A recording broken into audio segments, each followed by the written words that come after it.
Many skeptic YouTubers make it look like evolution is at war with Christianity and that it's getting more intense. But it is also worth stating that some evangelical Christians agree with this idea. In fact, it has gotten really heated, and many atheists end up rejecting Christianity altogether because of how some preachers have expressed a church's view of evolution. They state that in order to be a Christian, you must reject the theory of evolution, and they use verses from the book of Genesis even if they don't understand them. They firmly reject the faith without even giving it a second glance. But there are some Christians who do take a deeper look and point out that the Bible is misinterpreted, which is where they show how it is possible for someone to be a Christian and an evolutionist. Before I start this video, I want to get one thing straight. I am not debating the existence of God, nor am I debating the validity of Christianity. I am only here to argue that these two stances do not contradict each other, and that proving one will not disprove the other. Now that we've got that straightened out, I hope, let's get on with the video. Atheist evolutionists have two problems with Christianity.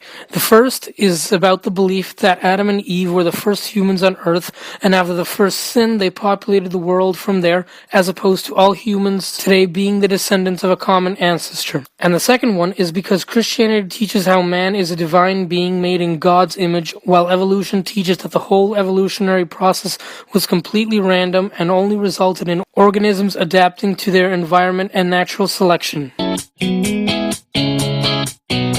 For centuries, many churches, predominantly the Catholic Church, has taught others that Adam and Eve were the first humans to walk the earth.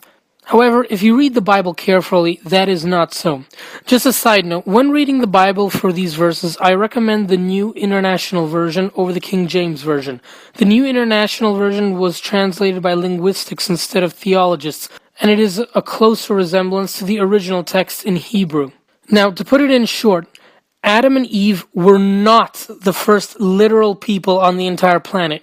You can even see the clues in Genesis itself. Genesis chapter 1 verses 26 to 27 say, "Then God said, let us make man in our image, in our likeness, and let them rule over the fish of the sea and the birds of the air, over the livestock, over all the earth, and over all the creatures that move along the ground. So God created them in their image, male and female." This only states how humans were made. Nowhere does it mention that these were Adam and Eve, nor does it state that men and women were singular at the time. Adam did not come into existence till chapter 2 verse 20, and Eve was formed a verse later in 21. From then on, we all know the story of the two, and there's more to indicate that there were indeed more people, and that they were not the first. We know that Cain and Abel were born, which then led to a deadly conflict. For this, Cain was sent into exile, but he protested in Genesis 4:14. "Today you are driving me from the land, and I will be hidden from your presence. I will be a restless wanderer on the earth, and whoever finds me will kill me." To which God responded a verse later, "Not so. If anyone kills Cain, he will suffer vengeance 7 times over." Then the Lord put a mark on Cain so that no one who found him would kill him. Who would have been able to kill Cain if there were no other people in the world? The only way is that there were more people outside the Garden of Eden. And if you're still not convinced that there were more people, look no further than Genesis 4:17. Cain lay with his wife, and she gave birth to Enoch. Cain was then building a city, and he named it after his son, Enoch. How exactly would have Cain been able to have a wife and then build an entire city if there were no other people in the world? Adam and Eve don't represent the first people in the world. They represent the first people who believe in the Judeo-Christian God. This is also confirmed in Genesis 4:27. "At that time, men began to call on the name of the Lord." The Bible is only a spiritual guide. It doesn't go into genealogy or science, at least not in the literal sense. Everything that the Gospels teach is directed towards the spiritual side of people, which brings me to the second problem. Just as how the title says it, evolutionists will take scriptures from the Bible literally. They will say the two are incompatible because the Bible teaches about how man came before death, while evolution teaches how death came before man. But coming up from my last point, it is not referring to bodily death. It is referring to the death of the soul, aka going to hell. In the Judeo-Christian faith, after heaven was created, all humans were angels. However, we were tricked by Satan into committing a sin against God. As Revelation 12:7 states, "And there hath been a great battle in heaven, where angel fought demon, and demon fought angel." After losing that fight, we were all sentenced to hell, but because God had mercy on us, since we were all tricked, and placed us into a prison and reduced us to our primal state in order to see who was an angel and who was a demon. Just as how Isaiah 24:22 says, "They will be herded together like prisoners bound in a dungeon.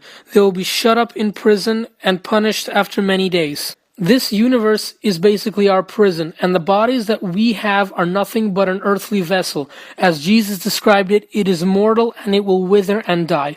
The thing that was made in God's image and the pinnacle of all creation is the soul. The soul is what needs to be saved from damnation and gain eternal life.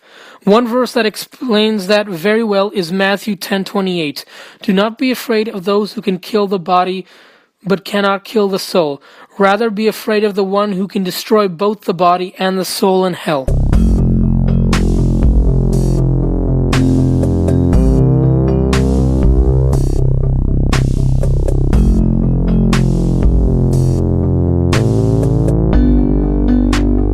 But there are more misconceptions pointing towards evolution and the Christian faith. One really big myth is that Charles Darwin himself was an atheist, which is definitely not true. Darwin denied being an atheist in his correspondence, letters, and even his own autobiography.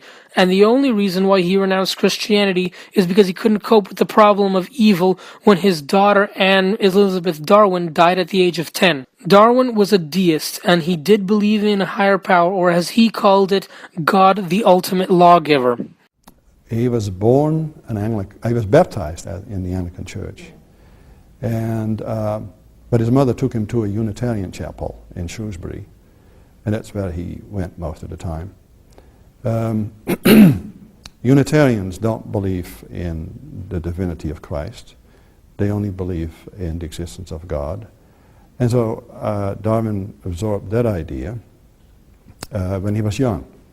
And when you read his stuff, also his private notebooks and his correspondence, which I think are more important sources for this kind of information than his public. But in his private notebooks, you do find clear indications that he believed in a God who was at a distance from what happens in the world, so a sort of deistic God. A God who is not involved in the nitty-gritty of creating every single plant and animal precisely as it exists now, in exactly the location where they exist, but a God who does that by means of natural law. The interesting thing is that there is still a different idea of design involved, because God designs by means of natural law, not by means of direct involvement. But that's part of Darwin's belief about God. So he did believe in the existence of God, but a very heterodox kind of God. I think you could not call that a Christian notion of God, because Christian notions of God always involve Jesus Christ. One last myth I want to touch on is that many people believe that from the very beginning it had always been creationism versus evolution, which is not the case. The whole battle between the two is a modern phenomena, and I would like to have a nice violent discussion with the person who started it. How many more beans can you people actually wrap around your stiff neck? You got these whores. While some religious institutions like the Church of England had issues with Darwin's theories, this religious opposition was hardly the norm initially. Most members of the clergy had no issues with Darwin's work, and the types of debates going on about evolution in religious circles mirrored those in secular ones. Many major Christian groups even abstained from taking an official stance, stating that this was something for science to figure out if it was real or not, as it didn't inherently contradict religious views. For instance, the Catholic Church never banned the work like how it banned many other works they felt weren't in line with Catholic doctrine. Many popes even discussed the topic, such as Pope Pius XII, who stated that there was no conflict between Christianity and evolution. More recently, in 2014, Pope Francis said the following: "God created all beings and allowed them to develop according to the eternal laws he gave to each one so that they were able to develop and arrive in the fullness of being. He gave autonomy to the beings of the universe at the same time at which he assured them of his continuous presence, giving being to every reality. And so creation continued for centuries and centuries, millennia and millennia, until it became which we know today, precisely because God is not a demiurge or a magician,